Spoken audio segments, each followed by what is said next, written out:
रोशनी का कारवां। इस कार्यक्रम के प्रस्तुत करता है स्कोप फाउंडेशन और राजीव गांधी फाउंडेशन।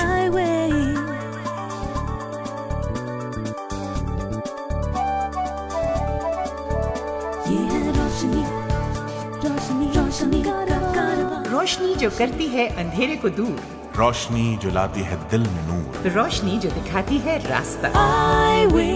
ये है रोशनी का कारवां। मैं हूँ सलीमा रजा और मैं हूँ अरशद इकबाल। आप सुन रहे हैं अपना वही जाना पहचाना हर दिल अजीज प्रोग्राम आए वे ये है रोशनी का कारवां। सलीमा, एक शेर पढ़ने को जी चाहता है। इरशाद। कितने बेकरां दरिया पार कर लिए हमने। क्या बात। कितने बेकरां दरिया पार कर लिए हमने, मौज मौज में जिनकी जोर था तलातुम का। वाह, क्या उम्दा शेर। भाई दोस्तों, हम तो ये कहते हैं कि जिंदगी एक सवाल है। ये हर कदम पे एक नया शोशा खड़ा करती है, हर बार एक नई बाधा, एक नई चुनौती, और उसको पार कर लेने का नाम ही जिंदगी जीना है। जी हाँ, और यही कोशिश है हमारी और आपकी साथ साथ। अच्छा, आज हमारे इंटरव्यू की मेहमान जो हैं उनका नाम है मधु सिंघल। अच्छा, अब इनके बारे में जरा मैं आपको बता दूं कि मधु वैसे तो ब्लाइंड सिंस बर्थ हैं, लेकिन जान है तो जहान है, और इसको सामने रखते हुए मधु जरा भी हिम्मत नहीं आ रही। उन्होंने दृष्टिहीन महिलाओं की यानी ब्लाइंड वुमेन के लिए बेंगलोर में मित्र ज्योति नाम की एक एनजीओ को कायम किया है। और जैसा कि दोस्तों आप सब जानते हैं कि पहला कदम सबसे मुश्किल काम होता है, उसी तरह से इनके सामने भी मुश्किलें हायल हुई होंगी। तमाम परेशानियों और रुकावटों के बावजूद उन्होंने अपने हौसले को कमजोर नहीं होने दिया और अपनी मंजिल की तरफ बढ़ती गईं। इन तमाम मुद्दों पर बात करेंगे हमारे साथी जॉर्ज इब्राहिम। नमस्कार मधु जी, आप बिलोंग करते हैं हरियाणा के रोहतक जिले से, और आप एक संयुक्त परिवार के सदस्य हैं, एक कंजर्वेटिव परिवार के सदस्य हैं, और साथ ही साथ आप बचपन से दृष्टिहीन हैं। जाहिर है कि शुरुआत के 20-25 बरस जो आप अपने फैमिली के साथ बिताए, आपकी शुरुआत की पढ़ाई जो किया, जाहिर है कि आपको काफ़ी मुश्किलों से गुजरना पड़ा। इसके बारे में आप कुछ बताइए हमारे सुनने वालों को। आपने सही कहा, मैं जिस परिवार से बिलोंग करती हूँ वो एक कंजर्वेटिव फैमिली थी, जॉइंट फैमिली, जो जबकि मैं ये कह सकती हूँ कि इन मेरे चाइल्डहुड में मुझे बहुत प्यार मिला फैमिली का, लेकिन इसके साथ साथ बहुत सारी रिस्ट्रिक्शंस भी हमारे सामने थीं, बहुत सारे लिमिटेशंस हमें फेस करनी पड़ती थी। लेकिन मुझे ये बताते हुए खुशी हो रही है कि मेरे माता पिता जो कि एक दूरदर्शी एटीट्यूड रखा करते थे, उन्होंने उन्हीं से सीखकर आज मैं इस स्थान तक पहुंच पाई हूं। और व्हेन द दृष्टिहीन एक महिला है तो उसके लिए ये बहुत कठिन हो जाता है अपना बचपन बिताना उन सर्कमस्टेंसेस में जहाँ पर बहुत सारी लिमिटेशंस हों। बट उन सब को पार करते हुए मैंने अपना मैट्रिकुलेशन किया, ग्रेजुएशन किया, पोस्ट ग्रेजुएशन किया। साइटेड स्कूल में ही मैं पढ़ी हूँ।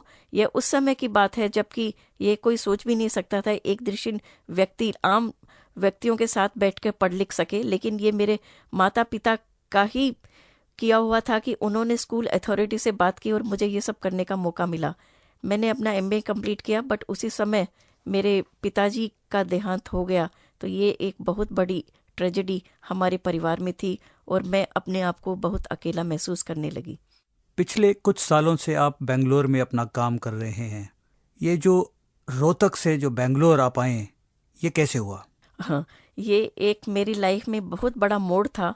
जब मैंने अपनी एजुकेशन ख़त्म की, उस समय मैं अगेन कहूँगी कंजर्वेटिव फैमिली, वो लोग नहीं चाहते थे कि मैं बाहर जाकर कोई छोटा मोटा जॉब करूँ, क्योंकि फाइनेंशियली ऐसी कोई प्रॉब्लम नहीं थी। उन्होंने कहा कि अब तुम्हारी बहुत अच्छी एजुकेशन हो चुकी है, अब तुम आराम से घर में बैठो, रेडियो सुनो, टीवी देखो और अपना टाइम बिताओ, और किसी धार्मिक कार्य में बिताना चाहती हो तो वैसा कर लो। बट मैं ऐसा नहीं कर सकती थी।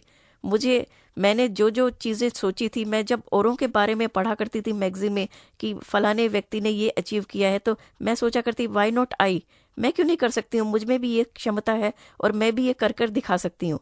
उस समय पर मेरे ब्रदर इन लॉ आए और उन्होंने मुझे बेंगलोर आने का आमंत्रण दिया। मैं उनके घर रही 6-7 वर्ष और उन्होंने मुझे बहुत कुछ सिखाया लाइफ में, लोगों से मिलना, अपने ऑफिस में ही जगह दी और उसी के परिणाम स्वरूप मित्र ज्योति की स्थापना भी हुई। आपने मित्र ज्योति का जिक्र किया, ये शायद आपने 1990 में शुरू किया था। मित्र ज्योति आपका एक सपना था। मधु जी, आपने जो सपना देखा, इस सपने को आपने सच भी कर दिया।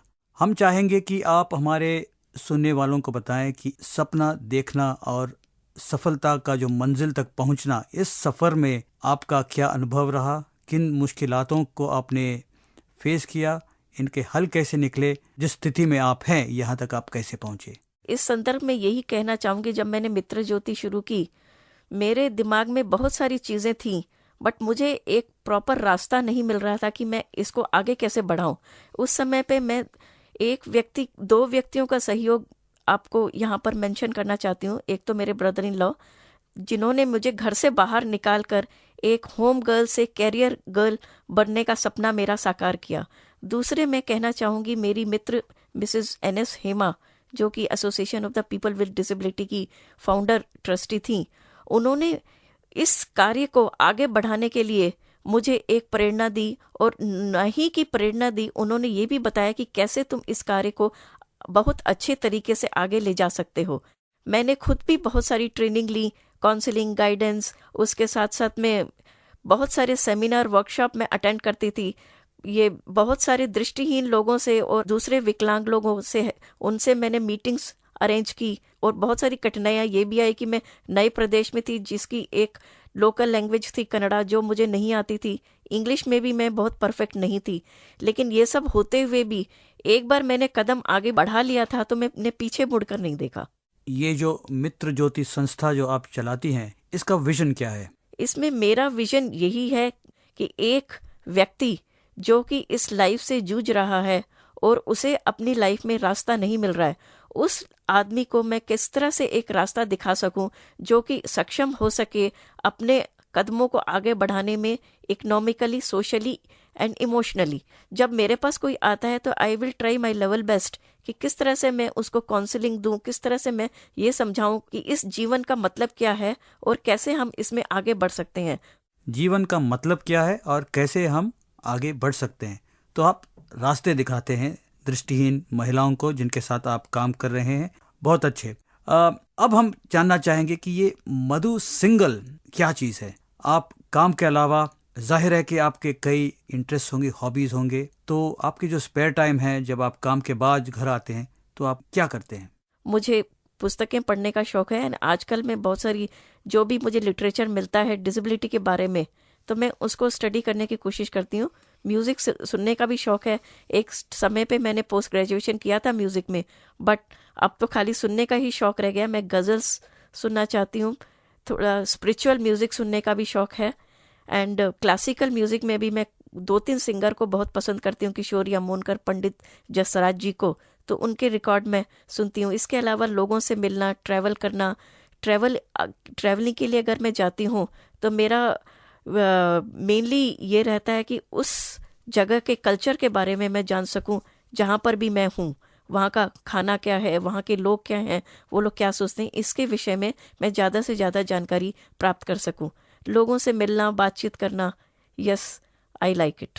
जाते जाते मधु जी, आप हमारे सुनने वालों को कुछ बताना चाहेंगे? मैं यही कहना चाहूँगी कि लाइफ में बहुत सारी चीज़ें आती हैं, उतार चढ़ाव आते हैं, बहुत सारे अप्स एंड डाउन्स आते हैं, लेकिन उनको पार करते हुए हमको आगे बढ़ना है। दिल है छोटा सा, छोटी सी आशा, मस्ती भरे मन की भोली सी आशा, चांद तारों को छूने की आशा, आसमानों में उड़ने की आशा।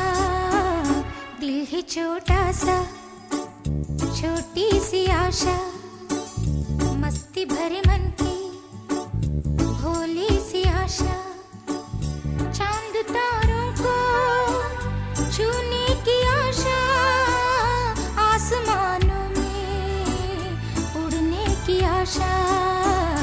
दिल है छोटा सा, छोटी सी आशा। अरशद, जानते हो कि इतने दिनों से तुम्हारे साथ प्रोग्राम करते हुए भी मुझे तुम्हारे साथ काम करना क्यों बहुत अच्छा लगता है। मैं बताती हूँ, तुम अक्लमंद हो, तुम सुलझे हुए हो, तुम खुशमिजाज हो, तुम बहादुर हो। एक मिनट ये इतनी सारी बातें एक के बाद एक आपने कैसे कह दी मेरे बारे में? नहीं, वो ऐसा है ना कि सेल का सीजन है आजकल, तो वो 50% कॉम्प्लीमेंट्स पे भी वो तो मैंने कहा मतलब दे दूँ तुम्हें तो एतराज तो नहीं है ना? अच्छा, हम जरा बहादुरी की बात करते हैं। जी हाँ, हम बात कर रहे हैं एरिक वाइनमेयर की। ये पहले दृष्टिहीन व्यक्ति हैं जिन्होंने के हिमालय को फतेह किया। सच्ची बात तो यह है अरशद कि एरिक के जोश और उनकी कामयाबी पर बात करने के लिए मौजूद है हमारे साथ वेटरन बॉलीवुड एक्टर ओम पुरी। तो आइए सुनते हैं उनसे। असाधारण कहानी है एरिक वैनमायर की। वे एक विश्वविख्यात पर्वतारोही हैं।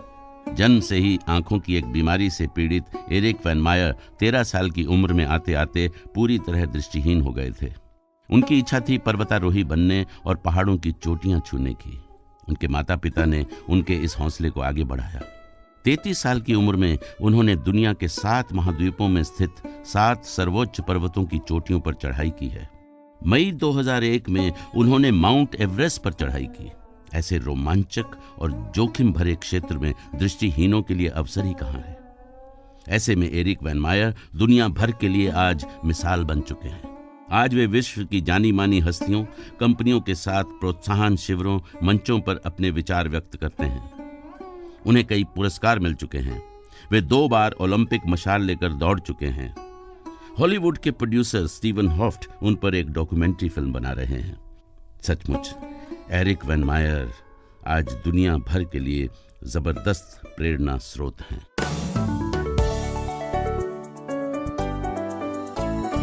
मैं नरेश यादव, मैं लखनऊ उत्तर प्रदेश का रहने वाला हूं और मैं पिछले 5 वर्षों से HIV के साथ में जी रहा हूं। HIV एड्स से बचने के लिए हमेशा HIV टेस्टेड ब्लड का प्रयोग करें, नई सिरिंजेस का उपयोग करें और सदैव कंडोम का प्रयोग यौन संबंध के दौरान में बनाएं। HIV या एड्स के बारे में अधिक जानकारी के लिए किसी भी वर्किंग डे में आप हमें संपर्क कर सकते हैं 01126187953 या 01126187954। दोस्तों, हमारे प्रोग्राम में इस वक्त मौजूद है मंजुला महाजन, जो 2 जुड़वा बच्चियों की माँ भी हैं। एक मिनट, हमारे कैलकुलेशन के हिसाब से जुड़वा तो 2 ही होते हैं। Oh sorry. हाँ दोस्तों, जुड़वा 2 होते हैं, तो जुड़वा बच्चियों की माँ है और दोनों बच्चियां इनकी दे वर बोर्न ब्लाइंड। लेकिन अरशद, मंजुला ने कभी कोई शिकायत नहीं की इन दोनों बच्चियों की, जो कि निहायत प्यारी, निहायत समझदार और खूबसूरत बच्चियां हैं जिन्होंने के मंजुला की जिंदगी में बहार लाई है। और ये दोनों बच्चियां क्लास 5 में पढ़ रही हैं आजकल। मैं सलाम करता हूँ ऐसे पेरेंट्स को, वो बेहद काबिल तारीफ हैं। और इस गुफ्तगू में हमारे जो साथी होंगे वो होंगे अमित भट्ट।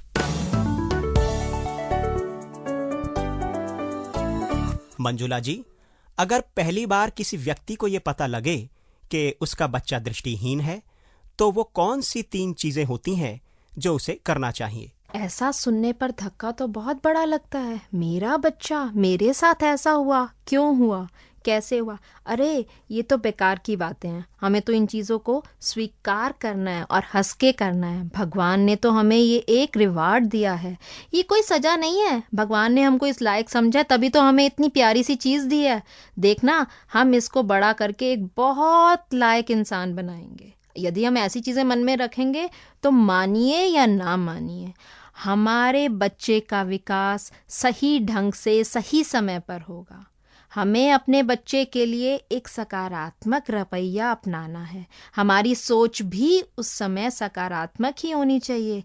ऐसा करने से बच्चा खुश रहेगा, बच्चे का मानसिक विकास होगा और बच्चा अच्छा पनपेगा। और मैं एक तीसरी बात और कहना चाहूँगी, हम सबको मिलजुल के रहना है। हम सबको मिलजुल के इस बच्चे की सहायता करनी है। हमें और ऐसे ऐसे पेरेंट्स को मिलना चाहिए, उनसे बातचीत करनी चाहिए, अपना दुख शेयर करना चाहिए और अपनी बात। हम ऐसा करने से एक दूसरे से बहुत कुछ सीखेंगे। आप देखना, एक बात एक पेरेंट बताएगा तो दूसरी बात दूसरा पेरेंट बताएगा। ये करने से हमारा भी मन खुश रहेगा और हम सोचेंगे कि हाँ ये तो हम कर पाएंगे। और हमें अच्छे अच्छे इंस्टीट्यूट्स को जाके देखना है, वहाँ पे देखना है, हमें देखना है कि हमें अपने बच्चों को कहाँ पढ़ाना है, उनका विकास कैसे करना है। अच्छा, पहले 5 वर्षों में माता पिताओं को किन चैलेंजेस का, किन चुनौतियों का सामना करना पड़ता है और वो उनसे कैसे निपटते हैं? पहले 5 साल बच्चे के लिए बहुत ही महत्वपूर्ण है। हमें उसको कोई स्पेशल ट्रीटमेंट नहीं देनी है, हमें उसको कोई स्पेशल बच्चा नहीं समझना है, हमें अपने आप को स्पेशल पेरेंट समझना है, क्योंकि हमने उस बच्चे के साथ मेहनत करनी है। हमें उस बच्चे को सारी एक्टिविटीज़, सारे काम सही समय पर शुरू करवाने हैं। बच्चे का चलना, बच्चे का बैठना, बच्चे का खेलना, बच्चे का स्कूल में पढ़ना, शिक्षा ग्रहण करना, ये सब काम हमको सही समय पर करने हैं, बहुत जल्दी भी नहीं करने हैं और बच्चे को कोई ग्रेस भी नहीं देनी है, उसको कोई कंसेशन भी नहीं देनी है कि कोई बात नहीं, बच्चे को प्रॉब्लम है ना, दिक्कत है ना, लेट शुरू कर लेगा। हमें ऐसा रवैया नहीं अपनाना है। और हमको देखना है कि सारे हमारे रिलेटिव्स, सारे हमारे फ्रेंड्स के साथ हमारा बच्चा बातचीत करे। शुरू में हमें कई कठिनाइयाँ आएंगी, घर के हमको बहुत से सवाल करेंगे। हम बच्चे को बाहर घुमाने ले जाएंगे, कोई बस का ड्राइवर, कोई रिक्शा चालक, हर आदमी, हर व्यक्ति हमको एक ना एक सवाल ज़रूर करेगा। उसमें नाराज़ नहीं होना, निराश भी नहीं होना, हमको तो हंस के उसको कहना है, अरे भैया हमारा बच्चा देखना बहुत अच्छा निकलेगा। ऐसा कहने से आपके बच्चा भी एनकरेज होगा, बच्चे को मोटिवेशन मिलेगी और आपको मन से भी तसल्ली होगी कि हमने बच्चे के बारे में कुछ गलत जवाब नहीं दिया। अच्छा, कोई यह कैसे सुनिश्चित करे कि दृष्टिहीन बच्चे अपने जीवन में, अपनी फैमिली लाइफ में किस तरह की जिम्मेवारियां निभाए या उन्हें किस तरीके से भाग लेना चाहिए अपने जीवन में? मैं तो आपको एक सलाह दूंगी कि कभी अपने बच्चे को हमें कंपेयर नहीं करना चाहिए। मन में से ये बात निकाल दो कि ये बच्चा ये काम कर सकता है और मेरा बच्चा ये काम नहीं कर सकता है। हमें ये देखना है कि मेरा बच्चा क्या काम कर सकता है, हमें उसी के अनुसार अपने बच्चे को वो काम में लगाना है। यदि हम घर का कोई काम कर रहे हैं तो बच्चे को हमें जितना इन्वॉल्व कर सकते हैं हमें करना चाहिए। सब्जी काटना, रसोई से पानी लाना, दादाजी को तौलिया पकड़ाना, घर में मदद करना, बिस्तर बिछाना, ये सारी चीज़ों में हमें बच्चे को साथ ही अपने लगाना है। और बच्चे को हम जितना इन्वॉल्व करेंगे उतना बच्चा मोटिवेट होगा, बच्चा खुश भी होगा कि देखो मैं सब काम कर रहा हूँ। और उनको हमने ज़रूर ये सिखाना है कि केयरिंग एंड शेयरिंग, ये दोनों चीज़ें हमने अपने बच्चे के अंदर ज़रूर लानी है। यदि हमारे पास नॉर्मल बच्चा भी है घर में तो हमको कोई डिस्क्रिमिनेशन ना करके दोनों बच्चों को हर काम में इन्वॉल्व करना है। अपने चैलेंज्ड बच्चे को उसकी क्षमता के अनुसार कोई ना कोई काम ज़रूर देना चाहिए। और दृष्टिहीन बच्चों के माता पिता को उनके सामाजिक जीवन में और अधिक निखार लाने के लिए कौन से प्रयास करने चाहिए? दोस्ती करने में इन बच्चों को थोड़ा सा भय महसूस होता है, इनमें इतना कॉन्फिडेंस नहीं होता है और दूसरे बच्चे भी इतनी जल्दी नज़दीक नहीं आते हैं। लेकिन हमको उस चीज़ का प्रयास अवश्य करना है, उसके लिए हमारी कंट्रीब्यूशन चाहिए। हमें थोड़ी बहुत घर में पार्टी करनी चाहिए और बच्चों को बुलाने के लिए, देखो ये दूसरे बच्चे हमारे बच्चे को इतनी जल्दी से अपने घर नहीं बुलाएंगे। ये काम हम दूसरों को बुला के, नॉर्मल बच्चों को अपने घर में बुला के, खेल कूद में उनको थोड़ा सा इंसेंटिव दे के ज़रूर कर पाएंगे। और देखना थोड़ा समय ज़्यादा लगेगा पर आपका एफर्ट बड़ा ही फलदायक होगा। थोड़े दिन बाद वो बच्चे आपके घर में ज़रूर खेलने आए। हम जब पार्क में जाते हैं तो हमें खाली चक्कर नहीं लगाना, हमको खेलना भी है। हम बॉल लेके जाएंगे और दूसरी चीज़ें, कूदने वाली रस्सी, उस दिन मैंने रस्सी में एक घुंघरू बांध दिया और मेरी दोनों बेटियों को मैं पार्क में ले गई। वो बच्चे ने देखा कि घुंघरू बज रहा है, उसने धीरे धीरे, थोड़ा समय ज़्यादा लगा लेकिन कूदना सीख लिया। इस चीज़ से मुझे इतनी खुशी मिली कि अगले दिन मैं 2-3 साउंड बॉल्स ले गई पार्क में। मेरी बेटियां खेल रही थी और पास वाले बच्चों को इतना ज़्यादा अच्छा लगा कि वो भागे भागे आए, आंटी हम भी बॉल फेंके। तो बच्चे मुझसे पूछने लगे, मम्मी पहले तो ये हमसे बात भी नहीं करते थे, आज ये खेलने आए हैं। मैंने बच्चों के साथ अकड़ के बात नहीं की, मैंने कहा बेटा खेलो, देखना ये कल फिर आएंगे। बच्चे उस दिन भी खेले और अगले दिन से फिर वो 2 बच्चों को और लेके आए। तो ऐसे उनकी दोस्ती शुरू हो गई। अब मेरी बच्चों की फ्रेंड्स भी हैं, वो पार्क में जाने में बड़ी खुश होती हैं। शाम को 6 बजे बोलती हैं हमको पार्क जाना है और खेलना है। मेरे घर आई एक नन्ही परी, एक नन्ही परी, चांदनी के हसीन रथ पे सवार। मेरे घर आई, हो मेरे घर आई एक नन्ही परी, एक नन्ही परी।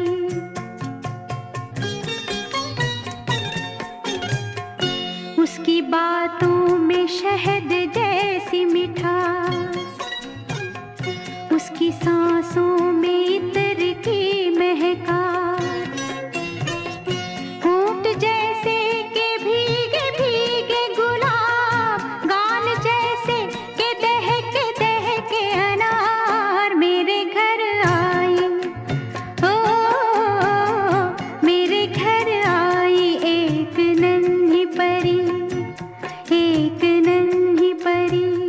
अरशद, क्यों ना मंजुला की दोनों बच्चियों प्राची और प्रज्ञा से बातचीत का कुछ हिस्सा अपने दोस्तों को सुनवाएं हैं? ओए होए, क्या ब्रिलियंट आइडिया है। मेरा नाम है प्राची महाजन, मैं क्लास 5A में पढ़ती हूँ। मेरा नाम है प्रज्ञा महाजन, मैं भी क्लास 5A में पढ़ती हूँ। मेरा फेवरेट सब्जेक्ट है मैथ्स। मेरा फेवरेट सब्जेक्ट है कंप्यूटर्स। मेरे को A+ या A मिलता है मैथ्स में, कई बार B+ भी मिलता है। मेरे को कंप्यूटर में हमेशा A+ मिलता है। मैं क्लास में कंप्यूटर पर काम करती हूँ। जो टीचर बोर्ड पे लिखती है मैं उसको कंप्यूटर पे लिखती रहती हूँ। आई load it in the pen drive and bring it home and then I put the pen drive on my desktop and start reading it. मैं भी कंप्यूटर पर गेम्स खेलती हूँ, रेडियो में गाने सुनती हूँ, कंप्यूटर में भी गाने सुनती हूँ, गाने गाती हूँ, स्विमिंग भी करती हूँ। मैं अपने एग्ज़ाम्स कंप्यूटर पर देती हूँ और मैं उसमें लिख देती हूँ पहले तो सब कुछ, पहले क्वेश्चंस लिखती हूँ फिर आंसर्स लिखती हूँ। मैं MS वर्ड में काम करती हूँ जॉस की हेल्प से इंग्लिश के लिए, और हिंदी के लिए मैं साफा यूज़ करती हूँ। साफा हिंदी का सॉफ्टवेयर है, जॉस इंग्लिश का सॉफ्टवेयर है। ये बोलता है जब, साफा भी बोलता है जब मैं कुछ लिखती हूँ। मैं बड़े होके कंप्यूटर टीचर बनूंगी। I want to be a singer. अधिक जानकारी के लिए हमारे आईवे हेल्प डेस्क 09968329329 पर कॉल करें या हमारी वेबसाइट www.iway.org पर विजिट करें।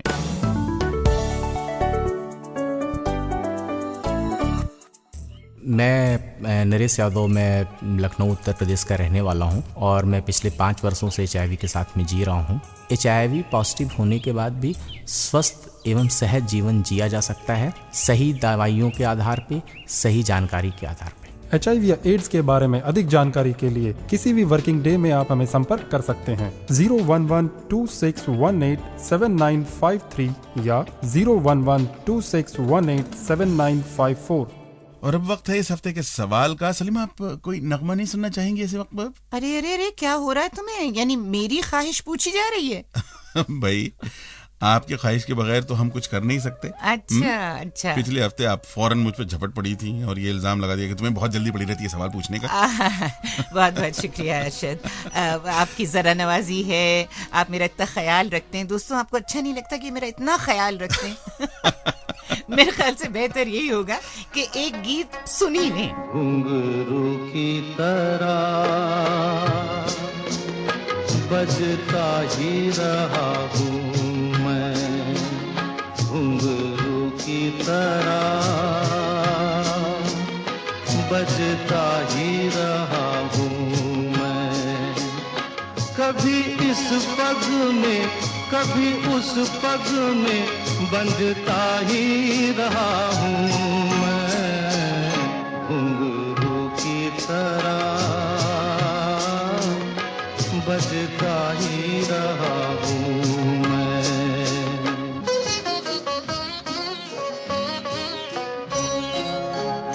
कभी टूट गया कभी तोड़ा गया, 100 बार मुझे फिर जोड़ा गया। यूं ही लुट लुट के और मिट मिट के बनता ही रहा हूँ मैं, घुंघरू की तरह। बजता ही रहा। दोस्तों, इसी गीत से जुड़ा है हमारा सवाल, तो आप नोट कीजिए एपिसोड नंबर 2 का सवाल।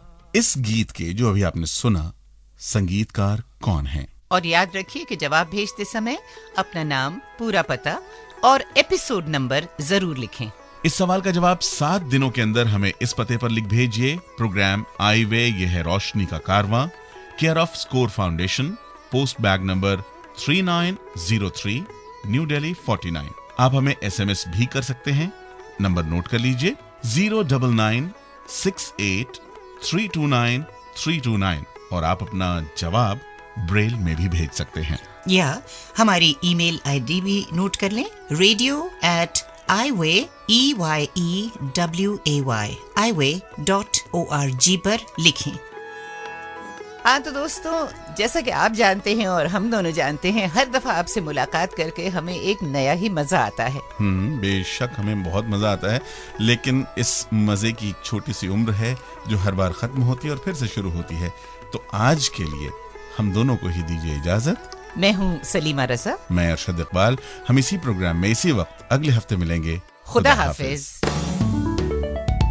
आई वे, ये है रोशनी का कारवां।